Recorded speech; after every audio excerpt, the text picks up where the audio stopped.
Okay, boys and girls, ladies and gentlemen, people of all races, colors, and creeds, that means you. Welcome back to the greatest show on earth, and we are the greatest show on earth because I look around this great, great world of ours, and there's only a few people trying to break the Vatican Jesuit curse on the world, and it's really working, as people seem to be getting crazier and crazier. I was walking down the street the other day, Greg Anthony here on the radio. Yes, I'm in.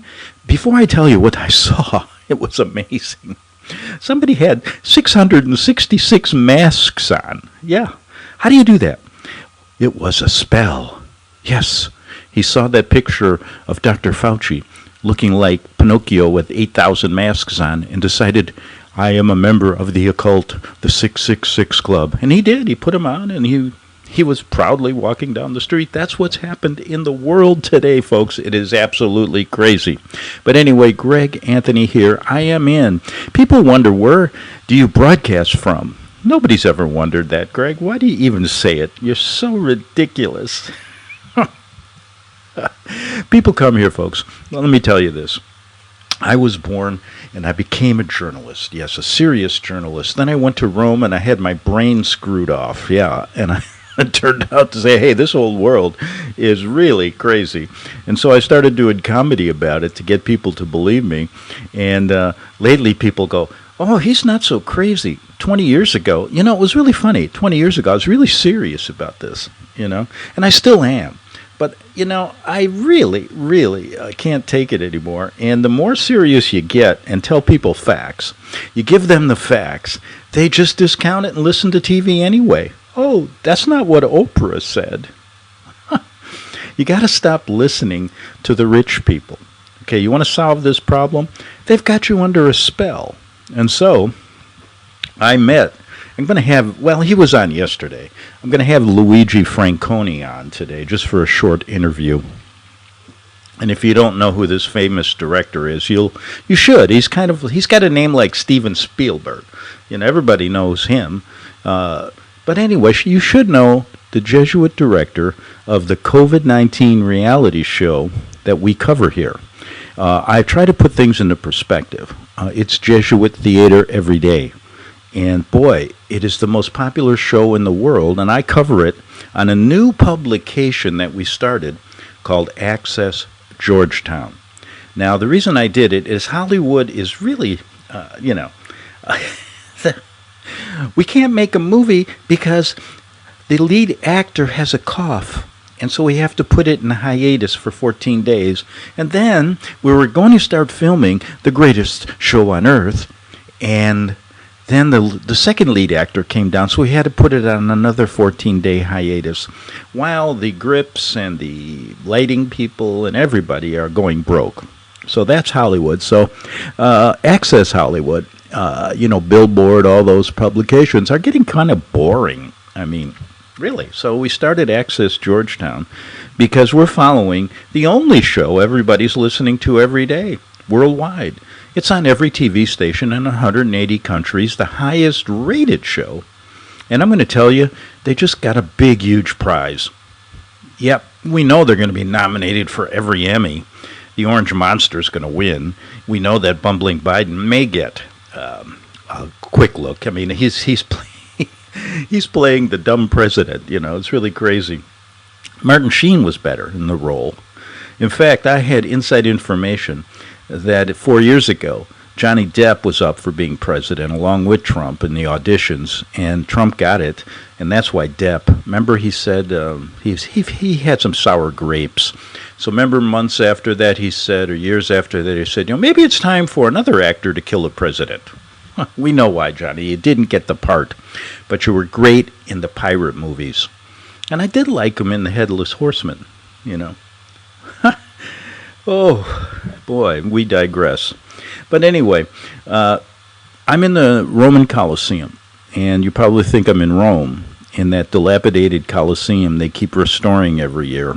No, I'm in the new one, the New World Colosseum. Yes, built by the general of the only revolution that will work. That's Slats Grobnik. Now, Slats has a storied history of fighting corruption. He started in Chicago years ago, fighting the Mayor Daley organization, which was a very, very, they were just like the leaders in Washington today, fixing elections, things like that. Then he went on to fight the Bush administration during 9/11. Oh, he had little skirmishes with Oklahoma City and all these other terrorist attacks. In fact, he was in Rome when I was there testing out how they did terrorism. And the first time I met Slats, well, I met him in the 70s. And then I met him in Rome after I was almost blown up in a terrorist attack. Now, you can go check it out. The story is still on the internet. I believe it was 1982, and I was walking into the newspaper there. I was an editor of the newspaper in Rome. There's an American newspaper, and also did stories, freelance on many, many things. And was really living up the good life in Rome. I went there because of the food and decided, well, I better write something about it. But I didn't like writing about food. I liked eating it. So anyway, I'm going to work one morning, and I was in Piazza Barberini. I had a coffee every morning, like I had every day, and boy, that coffee was good. That's probably a better story about good coffee, but so I walk across the street, and I go into this building that was built, in the 1300s or something, of course renovated. Go up to the first floor, we'll go in our door, there's a long hallway. To the left was a door that goes to the basement into the newsroom. So I opened the door, and I was the first person there, first American there. There was an Italian who was there. There was two of us in the building. It was quite early, as I'm an early riser. So I stepped 3 steps down, and boom, whew, the whole world collapsed on top of me. My ears rang. I couldn't hear anything. In fact, still to this day, my ears are ringing. Yeah, because of that. Who should I sue? I was going to sue who? Oh, they said it was a right-wing terrorist organization that was protesting the hangman Reagan. You see, they hated conservatives even back then. And I didn't believe that one bit. But anyway, the bomb was placed on the door to the right of that hallway, right by the receptionist in the publisher's office, and it exploded through that door, and that whole hallway was completely, it was this close. If I was 10 seconds or 15 seconds later, I'd have been in that hallway, and I would not be talking to you today. That's why I do these shows, because it changed my life, really, because it was a amazing experience. And it's on, you can find it. It's called Terrorist Bomb, or Bomb Explodes in American Newspaper in Rome. It was a UPI story, United Press International. It's still there under my surname. You'll see Greg Szymanski. I love that name. Why do I use Greg Anthony? Well, you know why? Because people mispronounce it so much. I just get tired of saying it, So I just say Greg Anthony, my middle name. So I'm not changing my name. I'm just cutting it short. So the bomb goes off. We're there. Luckily, there was huge bricks in this building, so it didn't. It collapsed a little on top of me. I didn't really get hurt that bad, and the other guy was okay. And we were on the news and blah, blah, blah. How did I get on this story? Well, I'm trying to tell you that I was a serious journalist, and the reason why I began researching these people, because when you almost get killed by them, and terrorism is going crazy in Italy at the time. But by the way, where's all the terrorists all of a sudden? Oh, Trump said that he got rid of them. Well, how did he do that? What I think, they just stopped because they just made a phone call to Georgetown. That's why we call it Access Georgetown, because all of the theater comes out of there. And Trump he got a call from the head in Georgetown, the producer of the show, and said, hey, listen, just announce that you got rid of ISIS because we're going to be starting up COVID-19 soon, so we want to get rid of them. We can't do two things at once on our show. So they announced then that ISIS was gone. All the ISIS terrorists were a little disgusted because they weren't getting paid anymore. But they were promised that they would get really good roles in doing false flags for the COVID-19. So They didn't sue them in court or anything for breach of contract. So anyway, I said, that's where the terrorists, there's no terrorism anymore. Look at all the positive things COVID-19 has done. It's made it really simple. You don't have to think about anything else.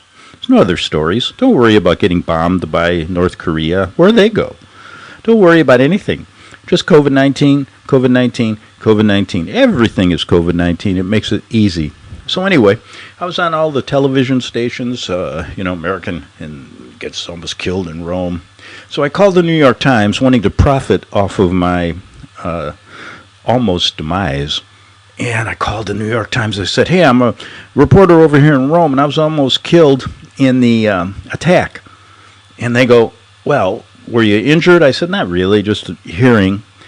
Were you killed? I said, well, no, I'm talking to you. He said, well, there's no story there. There's a bombing going off there every day. Goodbye. He hung up on me, So you got to get killed to get in the news in the New York Times, even back then. So anyway, I did some research and couldn't prove it categorically, and of course could never get it printed, but the CIA money funded the American newspaper there, and that was a false flag attempt. It was a setup, and they did it in a way, and they had to do it this way because they staked the place out for a while, and they knew I was the only one that went in there, and they did not want to put the bomb there an hour or two later when they could have killed many, many people. So they figured, well, if we kill him and another one, that's okay. But anyway, I escaped one of my 9 lives, and here I am to talk about it. But it led me on a journey of understanding that the Vatican is a real corrupt, sick organization that needs to be outed. And it's really depressing when you come back to the United States and try to get the story out, and it's all covered up.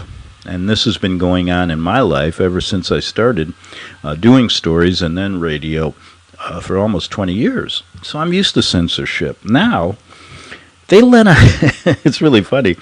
I get more YouTubes and things censored when I talk about COVID-19 or the election fraud than I do about the Vatican, although they do not like when you put up, say some things about their leader, the Pontifex Maximus, But anyway, that's a little aside to why I do these things. And so over the years, we have progressed from being really serious to being exceptionally serious, but in a kind of satirical way. Because I found that, by giving facts constantly and doing all this, people just they go, that can't be true. Nobody else is talking about it.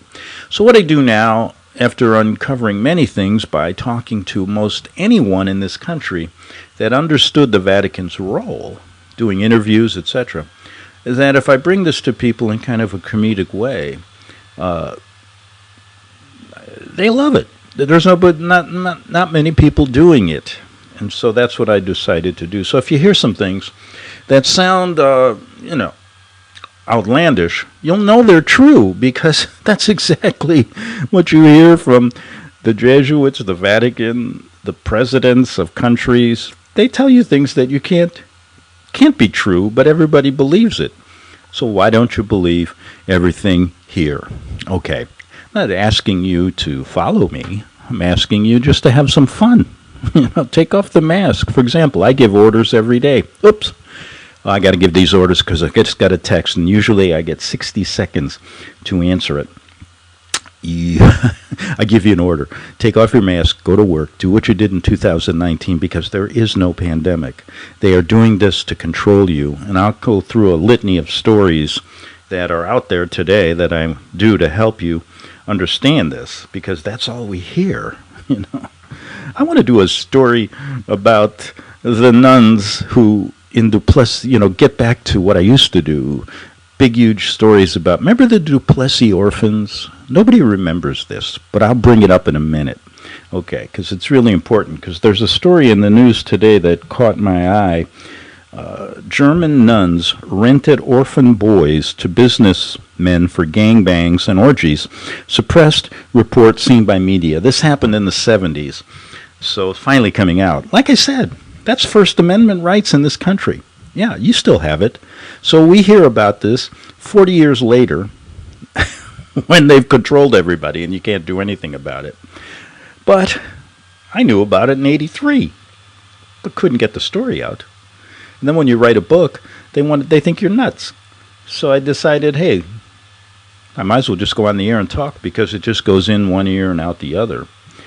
So anyway, in the Roman Colosseum, which is the place where Grobnik built, he just left for Romania. I mean, it's incredible. He's all over the world getting trinkets to break the curse. That's how he's doing it. That's why you're seeing right now a lot of people waking up to this and going, oh, we're not going to listen to these crazy orders. There's a whole movement in Florida, Sweden, everywhere. People are getting ready to say no. And then the military will come out and slaughter you. But Slash is trying to break the curse so that these people become zombies, not us. So it's kind of a reversal of the curse. And they will walk from all over the plane of this great flat earth. I love getting that in. Into the Colosseum where they will be housed to be our gladiators. Yes. And then we will watch them and get the last laugh. So don't listen to these rich people. That's the real deal here. Don't listen to the news. Go out and do what you normally do. And if I don't read this, see, they send me something from the Chinese United States of America. Yes. FCC, Federal Communications Division. Dear Gregory, we want to remind you, you must read the Pledge of Allegiance to the Mask, or we will cut your broadcast off. At least they're not coming on the air. Sometimes they break in and just start talking to me, and I have to listen. But anyway, I'll do it. I pledge allegiance to the mask of the United Nations, for which it stands, one occult body, bent on controlling the world and killing 90% of the population, and you will love it. Yes, you will love it. And don't make sure you wear the proper mask, and you wear the proper masks. No bandanas, no scarves, and it has to be certified by the Chinese United States of America. And that's my message. Now I could say whatever I want. So, anyway, big story on Access Georgetown. Alfred Nobel's corpse was blown up. Did you hear about this? When BLM, Black Lives Matter, Orange Monster, you know who that is, Jared Kushner, and the COVID-19 reality show have been nominated for a Peace Prize. Yeah, and you're going to get this only on the Greg Anthony Show and here. And that's why we are the greatest show on earth. Now, the perpetrators of this explosion were not identified, but motive is speculated to be that the prize no longer represents peace. The explosion set off, I got a picture of it on my website at greganthonysjournal.wordpress.com, is to symbolize war and death, being the modern reason the prize is awarded. Yes, considering those nominated this year, and, like BLM, and in the past, like Obama, Shimon Peres, Aung San Suu Kyi. I like saying that name. You know who she is, that leader from, where? From Burma or Malaysia, or whatever they call it now. Myanmar. I think that's her, somewhere out there. But anyway, so we covered the story on Access Georgetown, and here's what we found out. The COVID-19 reality show, Jesuit reality show, the top-rated sitcom worldwide, has been nominated for a Nobel Peace Prize for its efforts to save humanity from a nuclear holocaust and terrorism, while at the same time, listen, this is why they got it, coming up with a humane way to genocide everybody through a lethal needle and to genocide 90% of the earthly population. This show is unbelievable. I've had the director on many times, and I think I'll have him on Monday. But it's not uncommon for a TV show, business corporation, or even a terrorist group to be nominated for the award, as this year's rabidly violent Marxist Black Lives Matter movement has also been nominated, yes. And besides the show, two of its star actors, the Orange Monster and his son-in-law, senior advisor on the sitcom, Jared Kushner, have also been nominated. Yes. Access Georgetown has learned and was sent an unverified story that all hell broke loose in Sweden when it was announced the TV show, the Orange Monster and Kushner were up for the award, and they blew it up. They blew up Alfred Nobel's grave. Now, Access Georgetown also learned that from a group called VT Veterans Today, as reported by the Disassociated Press, said this about the huge explosion in the Swedish cemetery. I got a picture of it on my website. And at some town in Sweden were awakened this morning to a tremendous explosion. Many assumed there had been an accident with a gas main, or others feared a terrorist attack. But it turned out to be someone blew up Alfred Nobel's grave in order to show that no longer does the prize stand for peace. It's by, you can tell. But no one was injured in the explosion, as others at the cemetery were already deceased.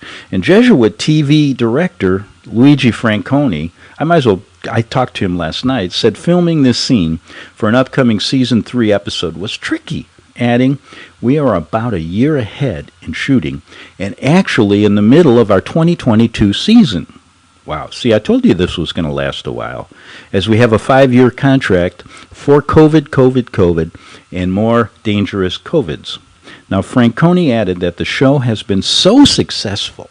We're the first to cover it, really, here. Others are doing it, too, and send us things. But because it has been able to blur, this is why this show is so good. COVID is so good. The line between fiction and reality, so the viewers really can't tell the difference. It's called Jesuitism, to muddle the truth, so in the end you only believe what they say. So, for example, pointed out Franconi, our episode yesterday highlighting the bumbling Biden's federal mask mandate, meaning you can only take them off when you eat, has almost everybody in the world wearing them, whether they are in the show or not. Oh, he's smart. More coverage on this all the time on Georgetown, Access Georgetown. And go to my website at greganthonysjournal.wordpress.com, and you will get shows going way, way back, and you'll love it. Just like it's like Trump, the bumbling, like the Orange Monster used to say, "You're going to love it. We're going to win, win, win." What happened? Well, that's the way the show is. It's a TV show. They say a lot of things. But anyway, where the heck am I with time? I got a minute and a half. Now, the director, Franconi, said the highly popular Capitol riot episode, remember that one? At the end of season 1, was written as a false flag. See, I finally got to the truth. To create hatred towards the middle-class America and all patriots. Now, why would they want to do that? So that in future episodes, they will be labeled, that's us, patriotic Americans, people who want to see a constitution enforced. I mean, these crazy things. They will be labeled officially domestic terrorists for simply expressing conservative views. And here's what he said. He said, "We wanted to show this absurdity in the BLM, Black Lives Matter movement in past episodes, who burnt down cities, caused an estimated $2 billion in damages, and they're up for the Nobel Peace Prize. While the Capitol gang, who were basically staged, to make it look like patriots were jerks, got arrested, caused little damage by only peeing on Nancy Pelosi's desk," which in fact she has done many times in the past, and really they did nothing, but we just wanted good Americans to look bad, the bad ones to look good, because in our show, said Franconi, black is white, white is black, evil is good, good is evil, if you get my drift. I get his drift. Hey, listen, back in 3 minutes and 33 seconds, a message to my occult friends. Yes, we speak in numbers and signs and symbols. Back in 3 minutes 33.